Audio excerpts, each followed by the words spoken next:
Namaskar and welcome to Sansad Television. I am Vishal, Dahiya and you're watching the news. Let's begin with the headlines first.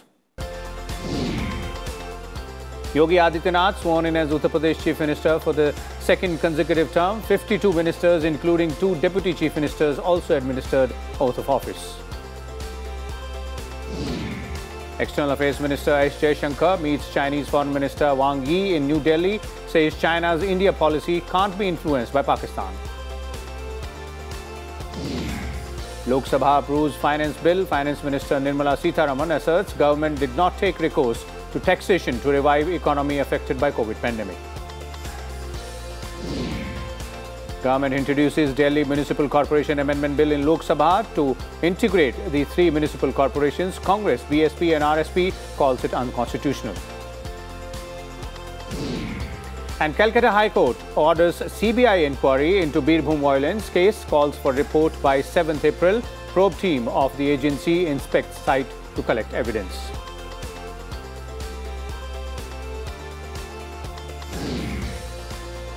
And a quick look at some more important news as well.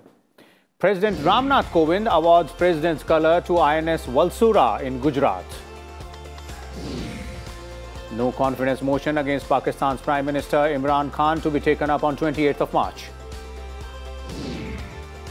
US and European Union announce new partnership to reduce continent's reliance on Russian energy imports.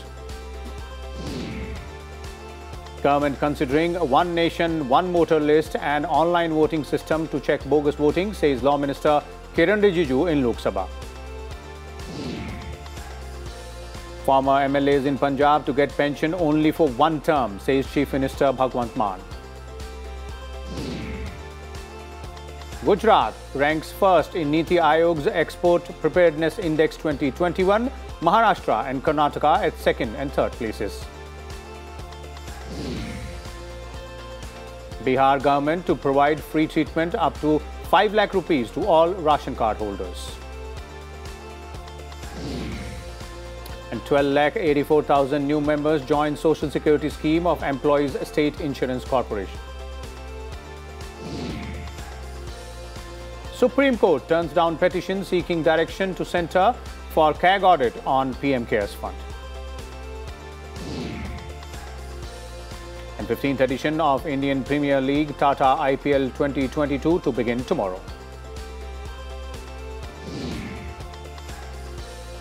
And now some news in detail. India has cautioned China against being influenced by Pakistan in its policy on India. External Affairs Minister Dr. S. Jaishankar conveyed this message on Friday at a bilateral meeting with his Chinese counterpart Wang Yi in Delhi. He asserted that without peace on border, normalcy will continue to elude relations between the 2 largest neighbors in Asia. External Affairs Minister Dr. S. Jaishankar and his Chinese counterpart Wang Yi held delegation meetings in Delhi on Friday. In a reply to Sansad TV, Jaishankar said he mentioned the Chinese statement on Jammu and Kashmir at a recent OIC meeting in Islamabad as interference in internal affairs of India.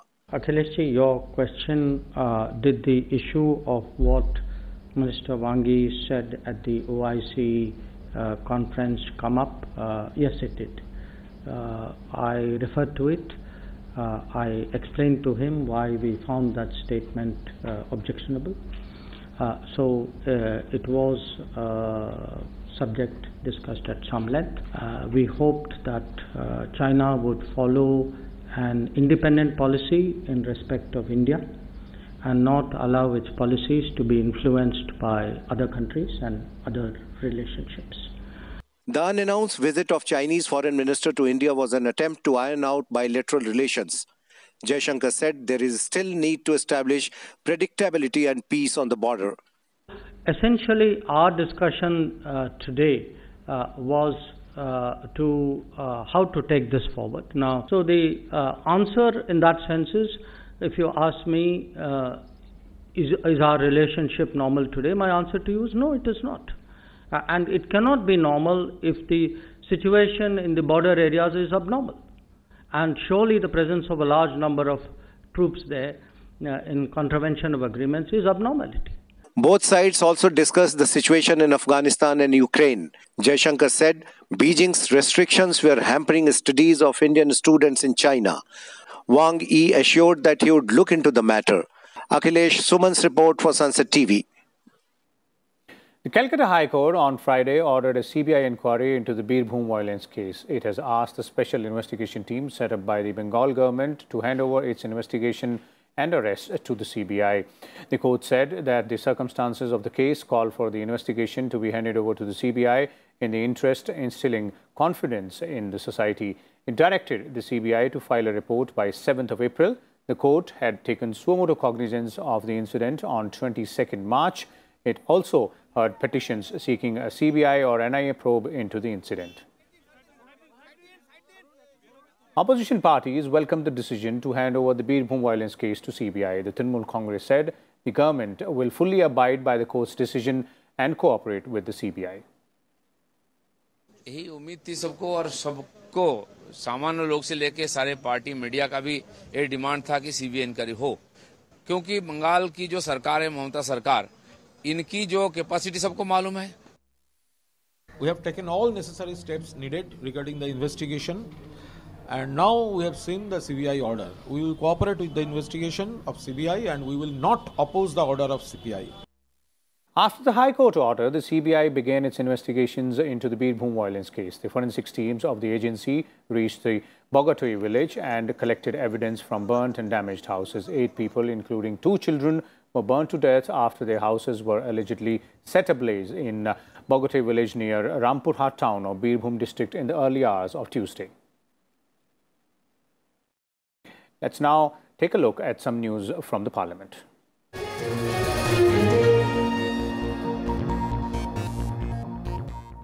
The Birbhum violence incident figured in the Rajya Sabha on Friday. Raising the issue in Zero Hour, BJP's Rupa Ganguly demanded imposition of presence rule in West Bengal. Ganguly said people are being displaced by political killings in Bengal. Heated exchanges took place on the issue between the members of BJP and Trinamool Congress. Deputy Chairman Harivansh had to adjourn the proceedings for a while. Sir, पहला एक councillor को मारा, एक उप प्रधान को मारा, उसका नाम है बादू शेख. बादू शेख को मारने के बाद मास किलिंग हुआ और बादू शेख को किसने मारा किसी को पता नहीं. वहाँ एक करके लोग भाग रहे हैं सर, वहाँ जगह से लोग भाग रहे हैं, बच्चे मुंह नहीं खोल देते सर. वहाँ पे लोग जीने लायक नहीं रह गए हैं. Lok Sabha approved the Finance Bill 2022 after discussion on Friday. With this, the budgetary process for 2022-23 has been completed. 39 government amendments introduced by Finance Minister Nirmala Sitharaman were accepted and opposition amendments were rejected. Replying to the discussion, Finance Minister said the NDA government believed in imposing less tax burden on common people in its efforts to combat the COVID pandemic. No new taxes were imposed, even as 32 countries imposed some taxes. The Finance Minister said corporate tax collections in the current year have gone up to 7.3 lakh crore rupees. She also rejected the charges of discrimination in GST. By us, post the GST Council's suggestion, post the GST Council saying, yes, this should go through, so we are bringing it in the finance bill. So it's not being brought by the central government. Not to fund the recovery through any additional taxes. And that is why last year and this year, the continuity in not bringing newer taxation is something which I would like to place on the record of this House. The government introduced a bill to merge the 3 municipal corporations of Delhi in the Lok Sabha. Congress, RSP and Bahujan Samaj Party opposed the bills. Union Minister of State for Home Nityanand Rai introduced the Municipal Corporation of Delhi Amendment Bill 2020 in the lower house. He said that the bill does not violate the federal structure of the country in any way. The House is competent to amend the law related to Delhi under Article 239A of the Constitution. नगर निगम दिल्ली के लिए संशोधन विधेयक लाया गया है, तो उसमें इसका मूल जो उद्देश्य है और जिस उद्देश्य से कोई यह पूरा नहीं कर सका, दिल्ली वासियों को इससे बहुत नुकसान हुआ है. नगर निगम दिल्ली की नीति में एकरूपता ठोस वित्तीय प्रबंधन, दिल्ली के विकास को गति तथा दिल्ली के विकास को गति के साथ साथ कर्मचारियों के वेतन भुगतान एवं सेवा स्थिति जैसी समस्याओं का समाधान होगा।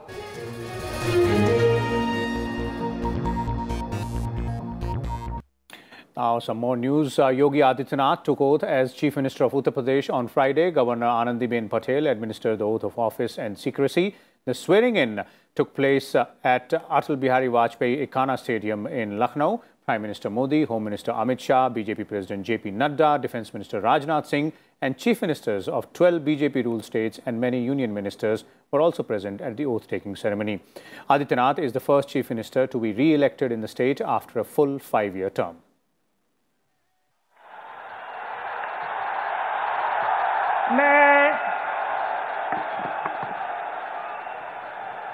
मैं आदित्यनाथ योगी ईश्वर की शपथ लेता हूं कि मैं विधि द्वारा स्थापित भारत के संविधान के प्रति सच्ची श्रद्धा और निष्ठा रखूंगा। Keshav Prasad Maurya and Brajesh Pathak also took oath as Deputy Chief Minister of Uttar Pradesh. In all, 52 members of the Yogi Adityanath ministry were administered oath of office and secrecy. This includes 16 cabinet ministers, 14 ministers of state with independent charge and 20 ministers of state. After the swearing-in ceremony, Prime Minister Modi met all the leaders and enthusiastic party workers. India will have 80 new airports by 2024-25. Union Civil Aviation Minister Jyotiraditya Scindia said this at the inauguration of the air show Wings India at Hyderabad's Begumpet Airport. He asserted that in recent years, India has seen a rapid growth in the aviation sector. AAP leader Raghav Chaddha was handed the certificate of membership of the Rajya Sabha on Friday. All 5 Rajya Sabha candidates of Aam Aadmi Party have been elected unopposed. Raghav Chaddha said he will fulfill the responsibility entrusted to him by the party. The budget session of the Odisha Assembly began today with the Governor's address. The session will continue till 31st of March. The vote on account for 2022-23 will be presented on 29th of March. The budget will be discussed the same day. Delhi Deputy Chief Minister Manish Sisodia presented the status report of the outcome budget for 2021-22. He said more than 13,000 classrooms have been constructed in Delhi schools and the number of students registered in government schools has increased to 18 lakh. West Bengal Governor Jagdeep Dhankar addressed a seminar on the role of Governor and MLAs in the advancement of parliamentary democracy in the Rajasthan Assembly. He said he is a governor who believes in going by the book and working quietly. In Goa, Governor P. Sridharan Pillai called for a 2-day session of the new assembly from 29th of March. Chief Minister-designate Pramod Sawant will try to secure the trust vote. Pramod Sawant will take oath as Chief Minister on 28th of March. With the formation of the new government, the first session of the Uttarakhand Assembly will start from 29th of March. It will last 3 days. The Chief Minister's office said that the session will run till 31st of March. Rajasthan Chief Minister Ashok Gehlot met Chhattisgarh Chief Minister Bhupesh Baghel in Raipur today. The two chief ministers discussed the ongoing coal issue between the two states. A walkathon was held in Kanpur to mark 1 year of the police commissionerate system. It is aimed at bridging the gap between the public and the police. The Bombay High Court directed the ED to file a counter-affidavit on the bail plea of former Maharashtra Home Minister Anil Deshmukh in a money laundering case. The ED has to file the affidavit within a week. The next hearing in the case is on 8th of April.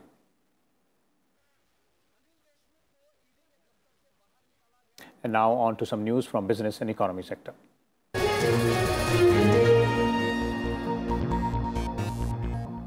Although the job data and expectations of the easing inflationary pressures boosted U.S. markets, their Asian counterparts could not beat the gloom over rising energy costs and uncertainty over the Russia-Ukraine conflict. As a result, Hong Kong's Hang Seng lost 2.5% and closed at 21,404. Shanghai Composite also lost over 1%. However, Singapore's Straits Times rose 0.4% and Nikkei 225 closed almost flat with a marginal rise of 0.14%.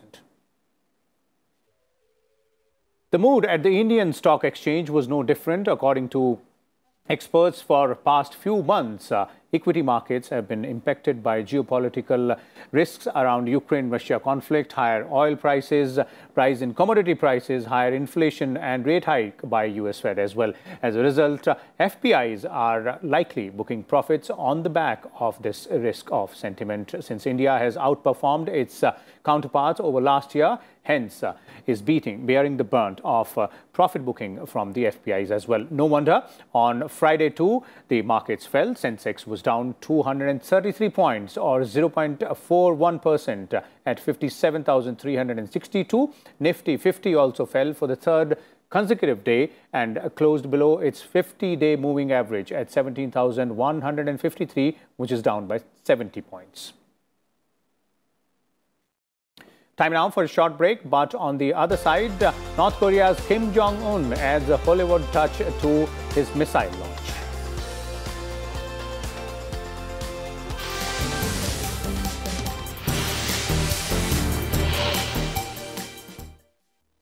The India-Japan partnership. So what is so special about this partnership and why is it so strategic? It certainly is a relationship which has made a qualitative difference in the way both of our countries look not only at our bilateral relationship but regional and global affairs. In one way, it has been an extension of what has happened so far previously to this summit. I think there has been an extension, but there has been new frontiers that has been discussed.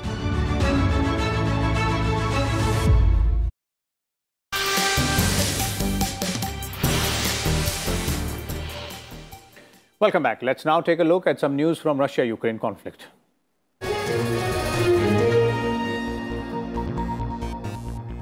Brussels has been a center of global attention for the last few days. Important meetings of NATO and G7 discussed Ukraine-Russia crisis. Leaders had the double challenge of clipping the wings of Russia by imposing sanctions and helping Ukraine with arms and other humanitarian aids as well. Even before arriving in Brussels, American President Joe Biden knew he had some tough tasks ahead. Ensuring that Russia feels the full heat of the sanctions, making sure European nations did not face economic loss. But the solutions he provided may fall short in the short term. The United States and the European Union are going to work together to take concrete measures to reduce dependence on natural gas, period, and to maximize the availability and use of renewable energy. We're going to accelerate widespread adoption of energy-efficient technologies and equipment like smart thermostats. Although Biden did give some clarity on NATO's stand in case of a chemical war. To clarify on chemical weapons, if chemical weapons were used in Ukraine, would that trigger a military response from NATO? It would trigger a response in kind. Whether or not you're asking whether NATO would cross, we'd make that decision at the time. Meanwhile, the Russian government has accused the US President Biden's son, Hunter Biden, of funding a Ukrainian chemical laboratory facility. Bureau Report, Sansad TV. 1 month of war has seen 5 rounds of talks, but there is no end in sight yet for Ukraine. The Russian invasion has destroyed cities, displaced families, and destroyed livelihoods in Ukraine. The bodies are still being counted. A month of war. The sound of explosions are now common for capital city of Kiev. On Thursday, Russian forces bombed a warehouse in the city. Fortunately, nobody was killed. However, Ukrainian officials say they believe 300 people may have died in the bombing of a theatre-turned-shelter in the city last week. Kharkiv city is another victim of constant bombing. Authorities accuse Russian forces of targeting civilian installations. 4 people were killed in strikes on a medical center, but the city is managing to hold on. On the other hand, the city of Mariupol is totally devastated. Only 1 lakh people are in town. The mayor says it will take years to rebuild the city. Meanwhile, the death toll continues to mount. Ukrainian officials say 135 children have been killed since the start of the invasion. The UN says mass graves in Mariupol might hold up to 200 bodies each. Bureau Report, Sansad TV.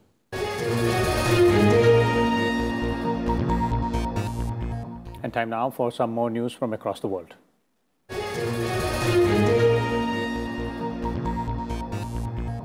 Post-COVID pandemic, the world is opening up rapidly, but with the new and unknown COVID-19 variables or variants on the horizon, experts are focusing on faster ways and means to detect a potential surge. The aim is not only to control the spread of a potential outbreak, but also to limit its damage. An evolving monitoring system of the coronavirus in the US looks for its sign in sewage. Researchers have linked wastewater samples to the number of positive COVID-19 tests a week, suggesting that health officials could get an early glimpse at infection trends. In the state of Ohio, wastewater samples are used to track the amount of virus shed from human waste. Wastewater treatment facilities send samples to labs, where researchers and students extract ribonucleic acid from samples to test for fragments of COVID-19. Researchers say the monitoring system is a reliable and non-invasive way to track viral spread in a community. But limitations exist like other elements damaging the RNA in wastewater. The World Health Organization this week reported that the number of new COVID-19 cases increased 2 weeks in a row globally. As countries relax COVID-19 measures, experts are hoping a combination of data from wastewater surveillance, testing, hospitalizations, and genomic sequencing will better help monitoring the next wave of the virus. Bureau Report, Sansad TV. North Korea's Kim Jong-un personally oversaw the test firing of his country's largest ever intercontinental ballistic missile. The event was seemingly aimed at indicating that his country is ready for a long-standing confrontation with the United States.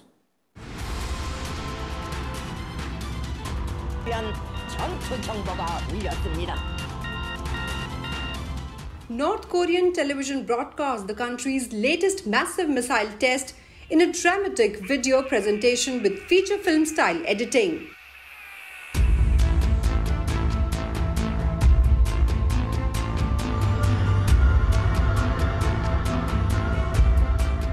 The video shows slow motion and speeded up sequences of North Korean leader Kim Jong-un walking with officials, followed by the missile and looking at his watch.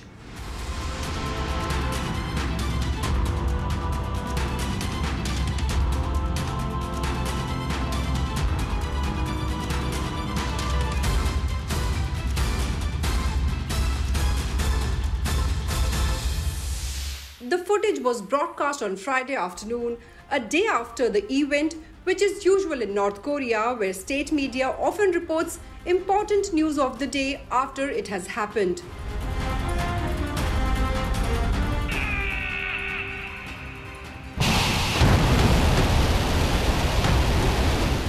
According to observers, the missile traveled higher and further than any previous ICBM tested by the nuclear-armed country.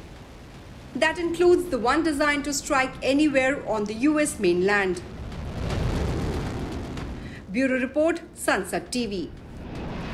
And now for some more news from across the world. Germany is forging contracts with the new suppliers to significantly reduce its reliance on Russian coal, gas and oil in the coming weeks. The new deals will bring Russian oil to about 25% of Germany's imports from the current level of 35%. Germany also expects to be able to become entirely independent of Russian gas by mid-2024. To do this, the country has secured 3 floating terminals capable of regasifying LNG brought in by ship and permanent LNG terminals for long-term imports. Sri Lankans waiting to buy kerosene oil for cooking across Colombo added a new element to Sri Lanka's fuel crisis on Friday. Many families have been forced to switch to kerosene oil for cooking due to a shortage of LPG gas cylinders. Authorities are imposing rolling power cuts as a financial crisis is causing fuel shortages and handicapping its power grid. Officials clarified the nation has a fuel crisis and not electricity crisis.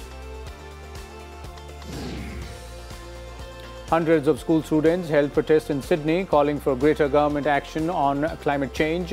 They were citing the recent floods in New South Wales and Queensland as the indicators of a climate crisis. Other demonstrations were also held across New South Wales and in Melbourne. The students were holding placards reading, "Don't be a fossil fool" and "Denial is not a policy." 2 tornadoes hit northwestern South Carolina in US on Wednesday. One tornado cut a 6-mile or 10-kilometer long path and at its strongest point Winds reached 178 kilometers per hour. The National Weather Service says it did significant damage to a house and a mobile home and knocked down hundreds of trees as well. The second tornado was a bit weaker, with top winds reaching at an estimated 112 kilometers per hour. Anti-gun violence activists put hundreds of body bags in front of the US Capitol building on Thursday. The demonstrations marked 4 years of the March for Our Lives rallies against gun violence across the United States. Those demonstrations on March 24, 2018 followed the shooting that claimed 17 lives at a school in Florida. Activists expressed disappointment at the way little has been done to bring down gun violence in the country.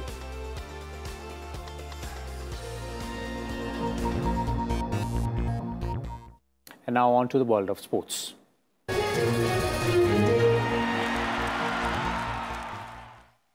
Let's begin with the cricket first. In the 15th edition of the Indian Premier League, which begins tomorrow in Mumbai, two new teams, the Lucknow Super Giants and Gujarat Titans, have joined the 8 existing teams to make it a 10-team tournament. First match will be played between the defending champions Chennai Super Kings and former champions Kolkata Knight Riders at the Wankhede Stadium. The 10 teams have been divided into 2 groups, and there has been a format change with teams not playing all the other 9 opponents. This has been done to reduce the number of total matches. IPL 2022 will have 70 matches in all, and due to COVID, all the matches are scheduled to be played in Maharashtra. 15 matches will be played across 3 centres in Mumbai, and the rest 15 will be played in Pune. The final match will be played on 29th of May. Australia has won the Lahar Test match against Pakistan by 115 runs. The Kangaroos had set a target of 351 runs for Pakistan to win. The home team started the final day at 73 for no loss, and the match seemed to be in a balance. Pakistani batsmen, however, increasingly found run scoring difficult against a world-class Aussie attack. Opener Imanul Haq with a 70 and captain Babar Azam with 55 showed some resilience, but Nathan Lyon with a 5-wicket haul and Pat Cummins with his 3 wickets caused havoc when the home team were all out for 235, thereby handing the series to the visitors 1-0. Australia's women cricketers too are doing well. They are the favourites in the Women's World Cup and stamped their class once again, winning all their first-round matches in the tournament. However, the 7th match was not as straightforward as expected. Today's Australia's batting depth was tested by World Cup debutant Bangladesh, chasing a target of 136. Australia were in trouble at 70 for 5, but Beth Mooney's 66 of 75 balls and her 66-run unbeaten partnership with Annabelle Sutherland saw Australia tied through. On to badminton now. Sania Nehwal has exited the Swiss Open in the second round. Former world number 1 Saina lost to lower-ranked Kesona Salvadore of Malaysia. The 23rd-ranked Indian could not maintain the consistency she showed in the first game to lose by 21-17, 13-21 and 13-21 against her 64th-ranked opponent last night. And in tennis, the world number 1 of 5 years ago will take on the world number 1 of 5 days ago when Andy Murray meets Daniil Medvedev in the second round of the Miami Open. The Briton set up the marquee match with a 7-6, 6-1 win over Federico. Murray lifted his game after taking the tie-break, racing to finish after the instant break in the second. In their only previous meeting, Medvedev has defeated Murray in 2019 at Brisbane in straight sets.